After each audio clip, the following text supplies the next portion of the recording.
What's good with the YouTube Convicts Perspective? It's your boy, Big Flacco, sliding through, smashing through, as always, with my co-host, Big Senor Rojo. Little bit of energy. What's cracking, YouTube? We got an interesting topic, man.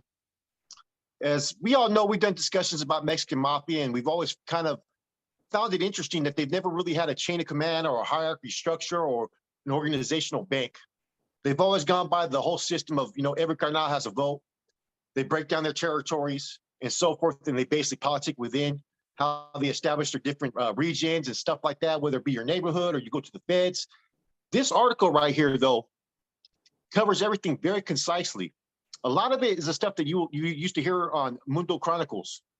A lot of the information that Mundo's already done on previous spills, and it's all of it concisely in a nutshell about the unsaid leadership of people who have more influence than other emeros. So without further ado, man, we're going to break this down. Let Rojo read this article. It's really interesting. It has a lot of information from way back in the 60s all the way to the present time. All right, this article is by a known name, no real name given, but by the name Tatami Lowe. All right, it's called The Breakdown of the Leadership Roles Within the Mexican Mafia.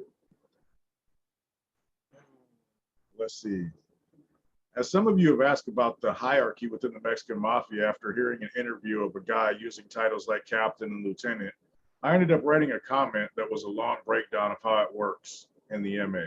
So I figured I'd make a separate post. If anyone has any questions about the MA, feel free to ask. I am very knowledgeable on the subject. The Mexican Mafia has nothing to do with the cartels in Mexico. It is a prison gang that was formed in Tracy Prison in the 50s, and some say specifically 1958, by Mexican-American inmates mostly from East LA, and later flourished in San Quentin and Folsom. After gaining control of Southern California street gang, they have become the dominant organized crime group in LA and throughout all of Southern California. The MA historically holds no rank. Every man is equal and carries a vote of one. Over time, members did start entering the Federal Bureau of Prisons, and some of the first ones were Champ from Hazard, Willie Bobo from Redondo, and Black Segura from Clover. They committed the first MA murder in the feds and started what's called the Federal Commission. Essentially, there was still no hierarchy. The commission was just there to settle disputes and sanction hits instead of having chaos. I guess since the federal system is so spread out, it was their attempt to keep it organized the best way they knew how. The commission reigned for a very long time. Champ from Hazard became the unofficial godfather of the federal faction, and many say the MA in general. Champ passed away of cancer a few years ago after doing over 30 years in ADX. The YouTuber Mundo has spoke about Champ many times as well and has had an episode about him. Since his passing, it is unknown where the federal MA stands as far as a commission. Champ passed, Willie Bobo was released, and I don't know the whereabouts of Black Segura. Without these influential names, maybe the idea isn't as important, or maybe new members have filled those positions. Powerful names in the federal MA that might be in the leading roles are Night Owl from 18th Street, Weddle Shy from Artesia, Old Man Rube Soto from Venice, who was released but got indicted again. Rube may not be as powerful as the others, but he is the oldest living MA member and has been in the organization longer than anyone else. He's now in his 80s and wields a ton of respect within the Federal Bureau of Prisons.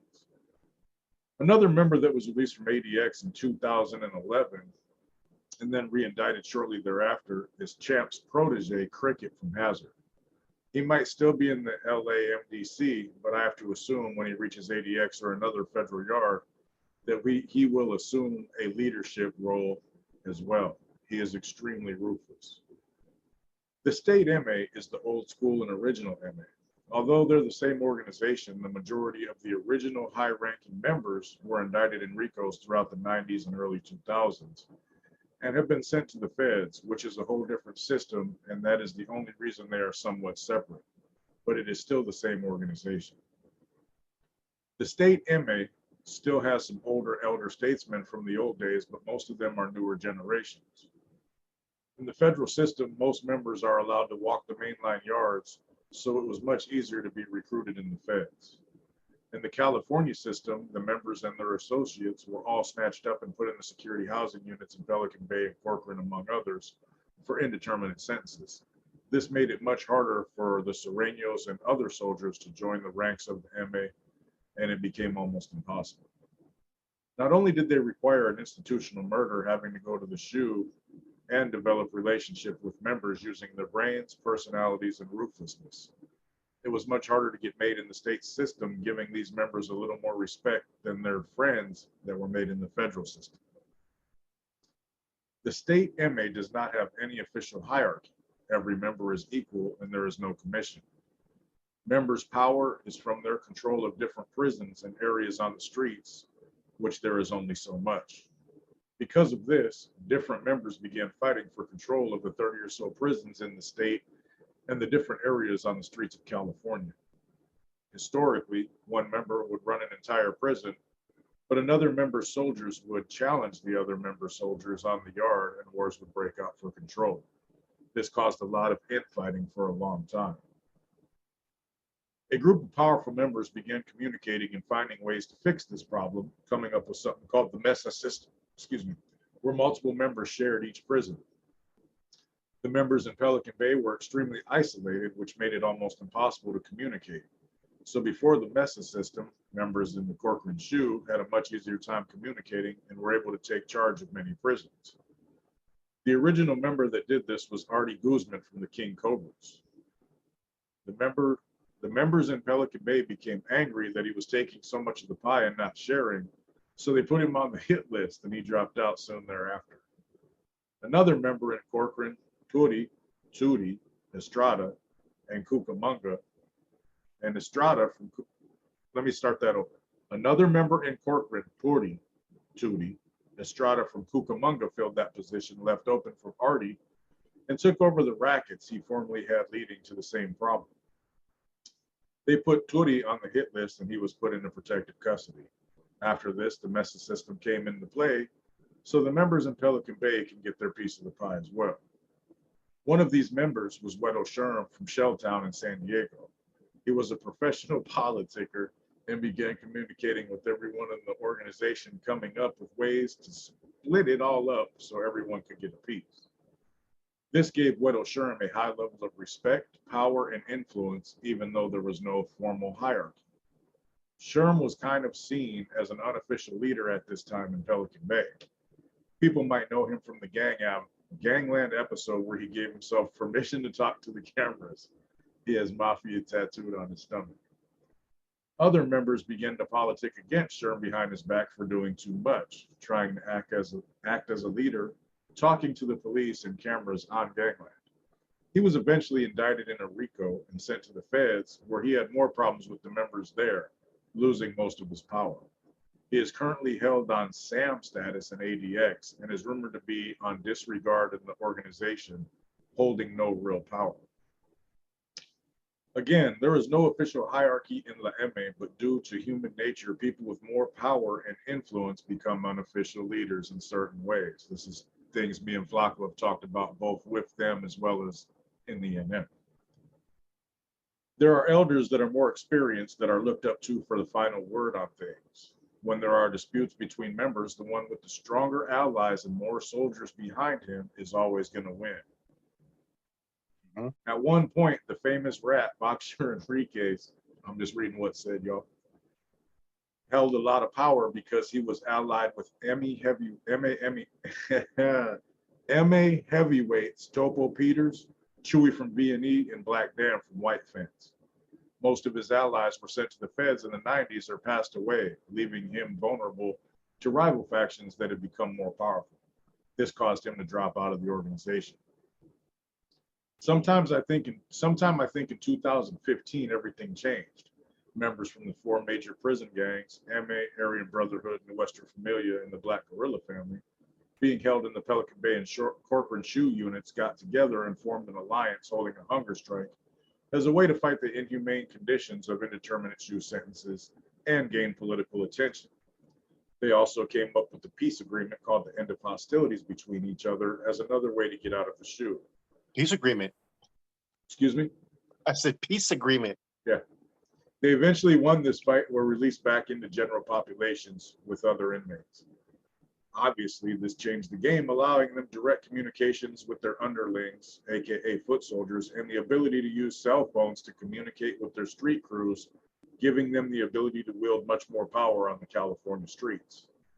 The streets are broken down between geographical areas: East LA, West LA, South Central, Northeast LA, Southeast LA, Harbor area, San Fernando Valley, San Gabriel Valley, Bakersfield, Ventura, and Santa Barbara counties, Orange County, San Diego, and the Inland Empire are all some of the main areas. Each area is controlled by an MA member or members that share the areas, giving them much power, influence, and money. When they control an area, that means they control the tax, the gangs within those areas, and they rule absolutely. Since this time, there have been many powerful MA members that have controlled more than others and have had strong allies and influence. One of these members was Popeye from Harpies, which the movie Tax Collector might have been loosely based on. Over time, he took over and controlled most of the neighborhoods in South Central, which was an area that generated a ton of cash. The area has a huge immigrant population, a big swap meet, illegal casinos, street vendors, and cartel members, as well as a lot, and I mean a lot, of street gangs. Other MA members from South Central felt he had too much power in their area and began politicking against him to take over that area. These were 3 to 4 members originally from South Central neighborhood that is LA's largest gang, called Florencia 13. 2 of them are brothers that were a major part of the hunger strikes, as well as the end of hostilities that resulted in the releases from the SHU. Their names and Tablas and Babo, I'm gonna start that over. Their names are Tablas and Babo, and during this time, they became highly influential members of the organization. And the other MA member was from Florence, Topo, was from the federal faction. Another newly inducted MA member from Florence is Wizard, who was recently indicted and sent to the feds. He also played a major role in this takeover, and they eventually had Popeye murdered in New Folsom, taking over his South Central rackets. Since the members released from the SHU, the climate on the streets has vastly changed, and you hear names being thrown a lot more, and crews that work for these members exerting influence. New names have came up from time to time as the new unofficial powers within the organization, taxing cartel members that move weight in their areas, as well as a new trend in illegal casinos bringing them newfound wealth. I don't want to mention any specific name because they are presently active and it is supposed to be spoken in whispers, but this name is another former protege of deceased Godfather Champ from Hazard and is a member of the state faction. If people are interested in the Mexican Mafia, I have been involved for many years and can answer questions that are already known by law enforcement, as most of them are incarcerated and closely monitored. They have no choice but to do their work in the face of the prison gang units and law enforcement on the streets. Most of them are already serving life sentences, so they don't care about new charges, which allows them to operate carelessly in front of authorities. There are always different members on the streets as well, and these members have to move with a lot more discretion to avoid arrest so they can maintain their control. Recent murders have been Negro from Artesia, who was put on the MA hit list in the feds and released shortly after. He was found murdered in a homeless camp in Long Beach. Another was Eddie Boy from B&E, a member that was able to remain on the streets for over a decade, and was also brother of the famous FBI informant Chuco Castro. Eddie Boy was found murdered in the B&E project in East LA a few years back. This is Mundo's former neighborhood. When they were in the SHU, it was harder for them to commit murders because members would drop out and request protective custody before they were gotten to. But since being on the mainland, I think 3 members have been murdered on general population yards. Those members were Popeye from Harpies, Tonito from Westside Limas, and Huedo Verde from Verdugo. I assume there will be more murders in the future, and we will see the results in them being put back into security housing unit. When people talk about the MA and say things like Captain, Lieutenant, and General, these are unofficial labels describing the more powerful members that wield more influence within the organization. They shouldn't use these labels as, in a sense, in essence, they are wrong. The other Hispanic group that controls Northern California has been the historic enemy of the MA, is the Nuestra Familia.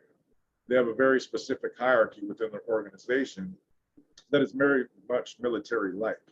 generals and captains and regimental commanders, et cetera, et cetera.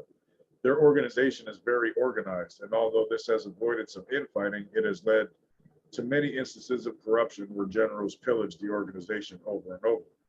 Right now, their state faction is at war with their federal faction, which ultimately might break it into two different entities. The reason for the split is rooted in their hierarchy. Since the end of hostilities, the MA and the NF have maintained a truce.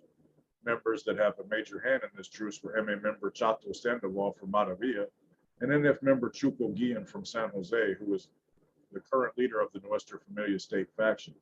Not sure if he is a general because all the generals are the members who make up the federal faction, although I'd assume Chuco is an unofficial general since his position hasn't been sanctioned by the real generals. This is coming from the MA. I'm reading it word for word. This is their point of view. He's not bad though. Yeah. An MA member Babel from Florencia and the Nuestra Familia General DC, who is aging and going senile, so he is basically only a general in name. These four guys have maintained relationships with each other from the SHU and helped instill peace on the prison yards. Powerful MA members who have been looked at as unofficial leaders in the past have been obviously Joe Morgan from Maravilla, Robot Salas from Hazard, Topo Peters from El Oyo Soto, Artie Guzman from King Cobras, Weddle Sherm from Shelltown, and Champ from Hazard, who reigned as the unofficial MA Godfather for over 3 decades. That's Champanoso, right? Yes. Like I previously mentioned, there have been new names that have recently come into these roles. Both Joe Morgan and Robot died in prison non-violently and in good standing. Robot may have been on his way to bad standing, and his overdose death has much speculation. Topo Peters died naturally in prison in bad standing. Artie is still alive and in bad standing. Weddle Sherm is incommunicado in ADX and in questionable standing. And Champ from Hazard passed away from cancer while incarcerated in ADX, and he was in good standing. Not all barrios have produced MA members. As a matter of fact, most haven't at all. The barrios that have produced multiple MA members are Hazard, 18th Street, Florencia, Logan Heights, Black Angels, and in the past, Primera Flats, Maravilla, B&E, Avenues, San Fernando, Clover, La Rona, Norwalk, and Venice. Naturally, the organization has had its share of informants over the years. The 3 most famous ones are Mundo from B&E, Chuco Castro from B&E, and Boxer Enriquez from Artesia. Mundo was the first one having a change of heart and turning while a free man. He went undercover as an informant and helped put former friend, mentor, and MA Godfather Joe Morgan behind bars for life, as well as Alfie Sosa, Artie Guzman, and others. He left the witness protection program and now makes YouTube videos about the MA. Chuco was the informant that did the most damage. He flipped after being found with multiple firearms. He also went undercover as an FBI informant, putting together meetings with all the MA members that were on the streets at this time in the 90s.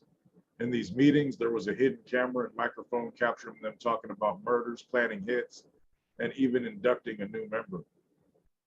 One of the hits they planned and the member they inducted, Pelon from Mate Flores, led to the murders of a whole family, including children that were in the home. Chuco's work as an informant and his court testimony led to a large RICO indictment, sending over 30 MA members to federal prison for long sentences, most of them with life sentences. He is currently in witness protection. The most recent informant, Boxer Enriquez, dropped out and flipped over after becoming disillusioned with the group and fearing for his life. He debriefed, giving them information on everything we knew about the MA, everything he knew about the MA, as well as willingly testifying in multiple trials, helping put many members behind bars. He also wrote a book and does lectures for law enforcement about the organization. He is currently serving a life sentence in California and desperate to make parole one day. There was a fourth and lesser known informant between Chuco and Boxer named Max Mono Torvisco from B&E, who testified and helped send 10 members and multiple associates to federal prison. I mentioned him just to say 3 of the informants have been from East LA, Gang Barrio, Nuevo Estrada, B&E. He had to add that. He must not like that Vado for some reason. Doesn't seem like it. Hey, I did notice that name popping up as well. You know, I mean, I'm not biased. If I'm not mistaken, I think the first ever informant for them was Apache, though. I think that's what I've also heard in the past as well. You know what I mean? Yeah. I mean, pretty much But everything. who knows? Hey, some of them informants though, nobody even outs them, you know, because they're just dropping letters and mailboxes and weird shit. So I mean, but like, yeah, like groundbreaking ones, I heard the same as you.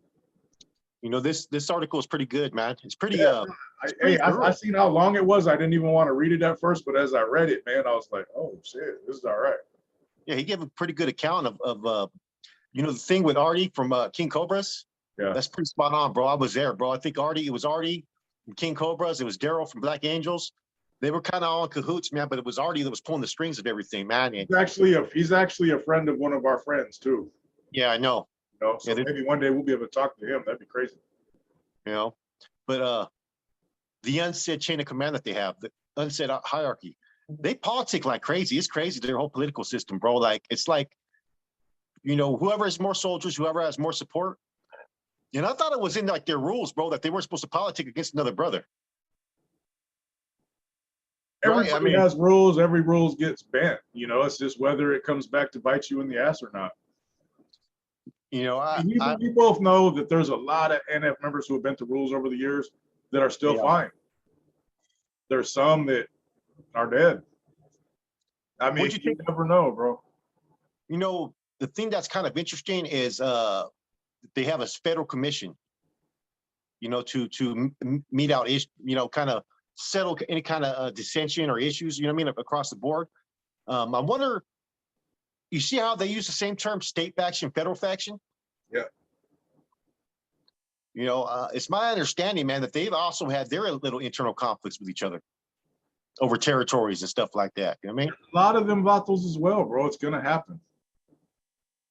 It's gonna happen.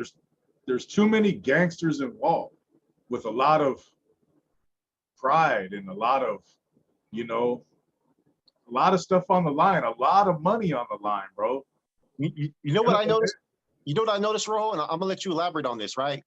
I noticed that, okay, regards the NF has its constitution, right?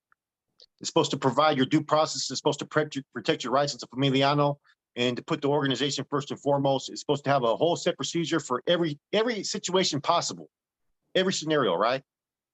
They don't have no type of organizational, like, you know what I mean, constitution or they have, you know, regulars and stuff like that, right? But they have nothing that preserves their rights to protect themselves. So their politicking is totally different than like the NF politicking, you know what I mean? Where people start to use articles, they start to use, you know, different segments to try to interpret things the way they want to interpret it to try to defend themselves in the decisions that they make. So how do you think, like, what is your whole analysis and perspective of how they operate in a whole different form or fashion? In some ways, they've been able to make it still work. Bro, to be totally honest, man, whether there's constitutions, rules, reglas, whatever it might be, they're very similar, bro. They divide their territories a little different. At the end of the day, there's certain things that come first, money. You know what I mean? There's going to be things that'll get you killed, things that won't. I don't see a heck of a lot of difference, bro, to be, you know, a lot of people might disagree with me and they may, oh, they don't have a leadership, whatever. There's an unwritten leadership everywhere, bro. You know what I mean? Just like this dude says, this guy's going to carry more weight. And if he politics better, he's making more money, he has more soldiers, he's going to win the popularity contest. You know what I mean? Yeah. And that's all it is everywhere, bro. I mean, that's what it is on both sides. Whether you have all these rules, because none of the rules are ever followed. They're just not, bro. They're bent, broken, misinterpreted, and used for personal gain all the time. Well, you know, like the NF has this great rank and grade system, right? Which is a little bit different. So as an active member in that particular organization, you're standing there thinking that you have equal rights, that you have your territorial claims and your politicking and stuff like that. A lot of these dudes that end up getting taken out on these main lines, they think that they're in the right. As opposed to when it's an NF member, I mean, you're not hearing too much about NF members being killed on the main lines because of the politics, because of the structure. But you're hearing, it's almost like how they settle their issues politically, you whack them. Whoever's going to win that war is going to come out politically. Right. That's a big difference I see there. Yeah. Yeah, I mean, I agree with you. I haven't heard of that at all either. You know, I've only heard of associates getting hit as far as the North goes, but Knockers got hit. That's the only one I heard. But even when they hit him, they didn't take him out. yeah, hey, but also, brother, you got to realize at any minute that could change. That could change today. That could change tomorrow. You know, they might have had a little more pressing issues in their feelings down there about those people than anything that's going on up here. And there's so much going on up here between the state and the feds, bro. Taking out some of the people who side with you at this particular time, kind of a rough call to make. Yeah. You know, you're limited and you're at war with yourself. You know, it's better to kind of keep maybe someone who might be considered, unless they commit like some ultimate travesty, you know, it's probably better to keep your numbers up and whoop-de-whoop. It's more eyes. And there's a lot going on up north, bro. I mean, I don't know their extent of it down there, but up north, there's a lot going on, man. And they're probably not going to go that route unless, like I said, it's something really, really, really major, or somebody sneaks in and does something for a different faction. You know what I got from this article that I've heard from numerous people? You know, a lot of times, like, you know, we hear about people gave Joe Pig Leg Morgan the title The Godfather. I was told through someone that an author wrote a book and put that term, that yeah, he was a very influential member. He had some pull. He made some things happen. Definitely a beast, definitely a savage, smart, articulate, all those things, right? But I've heard over and over again that Champ had a lot more sway with that organization, a lot more. And this article kind of clarifies that. You know what I mean? So sometimes when the media gives titles to people or authors or whatnot, they'll give certain titles with it, and then the public gets these titles and they run with it. You know what I'm saying? No doubt. This kind of, a lot of this stuff right here kind of corroborates everything that Mundo has said. Apparently the dude doesn't like Mundo. He doesn't like Boxer. You know what I'm saying?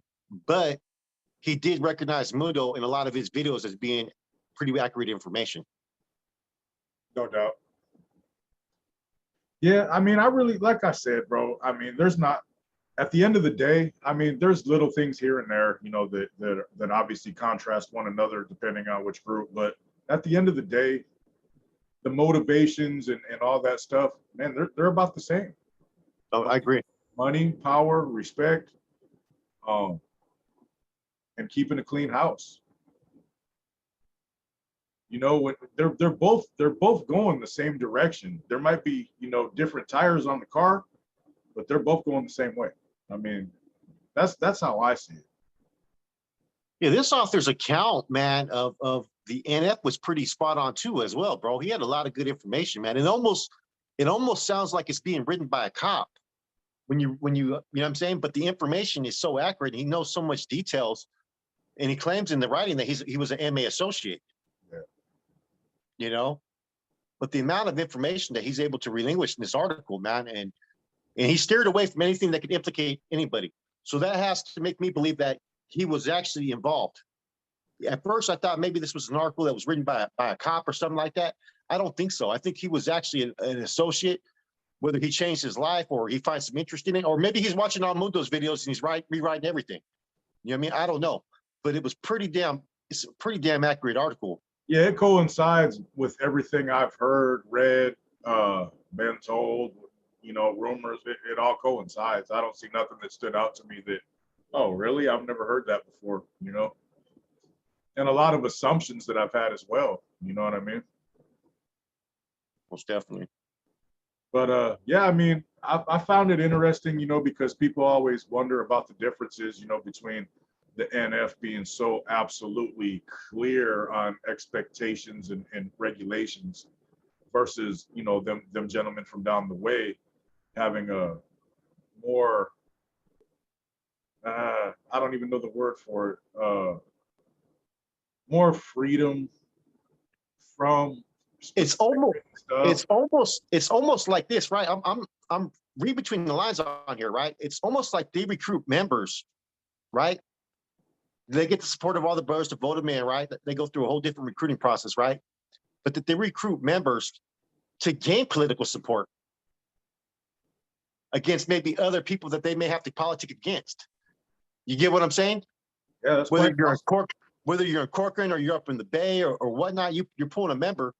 A lot of that time it's the same way. They have to vote. I mean, vote to whack the dude too, right? But it's almost like they're doing it for political sway or to touch base in a certain neighborhood that they want to control. Because as long as they have control of that neighborhood, if he falls out of favor, then the next Meadow is going to fall in line and get everybody following suit. I agree. It's all political at the end of the day, man. It's all about popularity and sway and charisma. And I mean, they look at what they said about Weddle Sherm. He's an expert politicker. You know, I mean, it's all about your mouthpiece and your relevance and your contributions, bro. You know, what might fly for you may not fly for me. What gets you loved might get me killed. yeah. But you know what? They can't use all that. He didn't say nothing. He didn't really say anything bad in those I don't think it was those TV episodes that they had issue with. I think that was just another excuse to add to why they wanted to get him out of the mix. Hey, you like how it says he approved himself to go on TV? That shit. Oh That shit made me man. laugh, Look bro. at each member. Hey, it seems like each member operates independently. Like there's no rules or regulations for any member unless you want to pass some type of policy. Right. You know what I mean? It's just that I kind of get how you say I don't want to use man. The right word for it would be I'm intrigued. I'm intrigued by how they're able to operate, how they're able to pull members, and how they're able to make decisions without having any type of bylaw structure to go to. Yeah, bro. It's definitely interesting, man. I enjoyed reading that article. Hopefully all y'all did too, man. It made me think about some new stuff, man. And I like hearing about, you know, all the little, you know, major what they consider as a group, major areas down there of influence, you know, South Central, Northeast LA, East LA, all that. Man, it was a pretty cool article. I enjoyed it. Hopefully you guys did too. YouTube, man. If anybody out there has any good comments, man, let us know. We'd appreciate it. We did a dope live today with Dr. Jesse De La Cruz, who was a NF member. And I call him a second wave member because he's in the, you know, less than 10 years from the inception of the Nuestra Familia. If you guys haven't seen it, check it out. It's on live. And maybe me or Flacco will go live later on today. It's Tuesday. You guys have a good day. Hope you enjoy the rest of your week.